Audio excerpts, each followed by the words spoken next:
You are now about to witness the awesome, crushing might from the green room of the Eugene, oh my throat, S. Robinson. There will be no scream today, my friends. I gotta save it for the stage.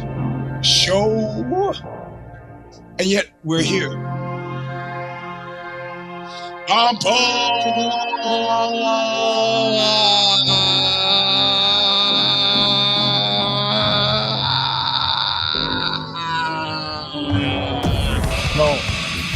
No scream for the show. Welcome, my friends, to a show that simply never ends. This is 4-0. The Eugene S. Robinson Show. I'm your host, Eugene S. Robinson. Bob Riley is going to sing us in like he has every single week since 2007. The band is Stigmata. The record is The Calling of the Just. The song is Intro All of Nothing, and it's still available from Revelation Records in Huntington Beach, California. It's that way, where they shoot you to death in a nightclub. They hit your car with a hammer, and they run your mayor pro tem out of town on the rail to open up a substandard restaurant in Central Florida. Usually, why don't you leave poor Tito alone? Leave him alone. Yeah, maybe I will someday. Yeah. I mean, time to the ring versus how much money he squeezed out of it. I don't know. Anyway, listen well. Straight live from Phoenix, Arizona. Listen.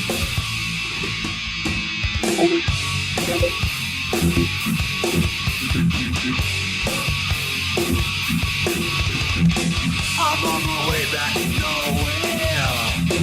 I took my time, but I could not see so clear. Real good look at you. I'm taking a real good look at your face. Me and payback is always nothing. All right, my friends. There we go. Here we are. You didn't think it would happen, did you? You didn't think it would happen. I'm in the green room, well placed in the green room in Phoenix, Arizona, of the Rhythm. What is this place called? The Rhythm. The Rhythm Room.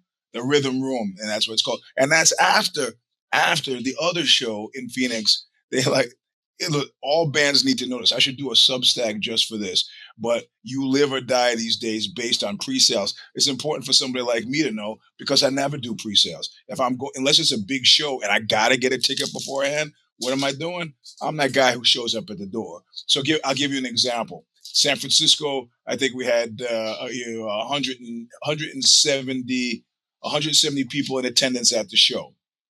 How many of those were pre-sales? Well, I think that the count was 70 pre-sales. The rest were walk-ups. But these people are not willing to, since COVID, are not willing to take any chances. The club in Phoenix probably had, we lost Sacramento, LA, and Phoenix because the ticket sales or pre-sales were like 30. So we had to scramble the last time and get new venues. So here we are at a new venue, but who knew to buy pre-sales? Who knew pre-sales? I'm going to go to the show. I go to the show. I'll buy a ticket at the door. What am I carrying in my wallet? Usually what? What am I carrying in my wallet? Huh? Thank you. Thank you for the Substack props. Maybe enough to get into a club. So that's why we moved. But the Rhythm Room here is very nice. I don't know how much longer I can do the show here because the Wi-Fi is janky. And that. So I don't know if you can hear me. If you can still hear me well over David's thundering bass, put something in the comments. But otherwise, I'm just going to keep going. There's a door I could close, but the Wi-Fi gets a little. Actually, let's try that. Franz, could you close this door a little bit? Yeah, I don't know if that's making any bit of a difference. Well, but let me know.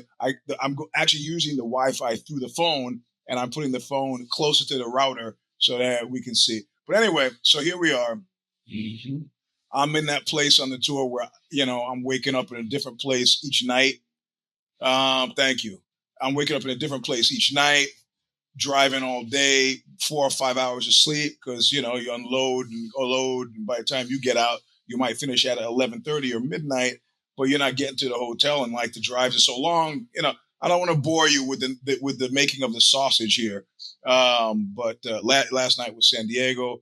I had a few people from jiu-jitsu show up. My kid, her mom, my grandson, her boyfriend, they all showed up last night. So that was a blast to have family. It's revivifying, even if it's only hung out. We went to dinner for an hour or so. It's nice to see everybody after having just seen them at Thanksgiving. I mean, you got to realize with your own kids, you go from seeing them every day until they're 18, and then you get on this adult schedule. It's kind of weird. So I'm not going to talk too much about it because I don't want to spend the show sobbing.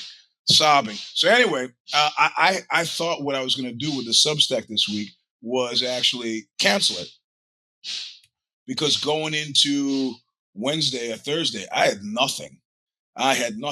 But what kept coming back to me, and what I've been living with since I got here, I don't even remember when now, about 10, 11 days ago, was like, how does America look to me? And if you've already read the Substack, which you should have, because I put it out yesterday, I was curious about how America would look to me, or also it's like, let me give you a real world analog example.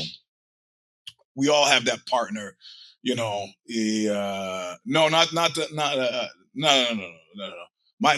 None of my kids have won a Grammy. My sister has. My kids, it could be in their future, but not as of yet. So we all have that one. There was a great Robert Crumb cartoon where a guy was pretty stable, and they introduced kind of the one that got away, the one that completely unseat you. And if you're lucky enough, like I've been lucky enough, like a friend of mine said, God loves you, Eugene. Why do I have these glasses on? I don't need them. He said, you've actually been able to see karmic leveling, right? So part of what unseats you about this person is that you're so smitten. You're so smitten by them and their involvement in your life that you can't get to the point where you see them as real, right? You can't, like, you think about them, your pulse quickens. Now, usually when you feel that powerless to somebody, there are a couple of ways to deal with it. Some people flee, right? It's like I have a woman that I was with. After we broke up, I saw her once again on the street by accident, and she absolute ghost. Um, yeah, that's a great comment there, Brian. That's actually right. So absolutely, but there were a couple that, like, you're like, oh my God, if I saw them on the street, my heart would say, it'd be crazy. And but it's easy to flee. I remember. Here's an analog to an analog. I remember describing this: walking along the railroad tracks, like, which has actually happened to me, seeing the dead body of something moving, getting a stick and see, is it alive? Is this raccoon or whatever, poking it with the stick, and then it start to move, but it wasn't moving because it was alive. It wasn't life animation that was happening. It was all the maggots that were on it that had started to move, and it created the illusion of movement. So I was like, okay, when Facebook came around, the one that was that way for me, she wrote me, like, hi, how you doing? And I felt fairly certain. It's like here's an analog with an analog with an analog. Like when Christopher Browning, who wrote the book Hitler's Willing Executioners, Take a Drink, he talked about how Hitler was a conditionalist. In other words, if he had started to rearm the Rhineland and nothing happened, he would continue as he was. But if there was pushback from the international audience when he started to rearm the Rhineland, he would have backed off. So every step he took, he was driven by providence, is what Browning was saying. So.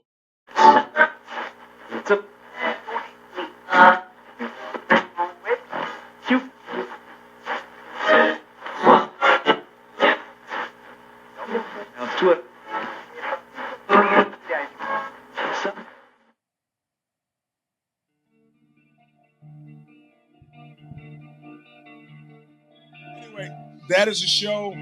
Don't say I never gave you nothing. Live from Phoenix, Arizona, the Green Room at the Rhythm Room. It's Squid Fisser, Bunwell headlining, then opener, whose name I don't know. Moved from some other club in Phoenix, and tomorrow, New Mexico. You got people in these places, tell them to bring drugs. I need them. Anyway, thanks for listening. I'm not going to scream on the way out. Read the Substack, send to your friends. Nobody got the dig from last week's Substack. We'll talk about it next week. Next week, I will be back, God willing, knock on wood, in my palatial estate in España. So until then, can't scream. Wait. Look what you made, any kind of drugs. Look what, but not fentanyl. Look what you made me do. Don't die, bloody, don't die. Thanks for joining us this week for yet another episode of the Stomper podcast, featuring your host, Eugene S. Robinson. Be sure to follow Eugene's weekly newsletter, which is a soaring hit at eugenesrobinson.substack.com. If you're still on Twitter, he's at Eugene S. Robinson. While you're at it, follow him on Insta at Mr. Sleep 3, that's the number 3. For more episodes of the show that seemingly never ends, go to showstomper.substack.com and become a subscriber today. Eventually, it will house all the Knuckle Up archives we can locate. We already have all the jiu-jitsu breakdowns for free. Check out Eugene on the Bad Boss Brief podcast every other Wednesday morning, as well as the If the Shoes Fit podcast. Pick up his memoir, A Walk Across Dirty Water and Straight into Murderer's Row today, and be sure to leave him a much appreciated honest Amazon review.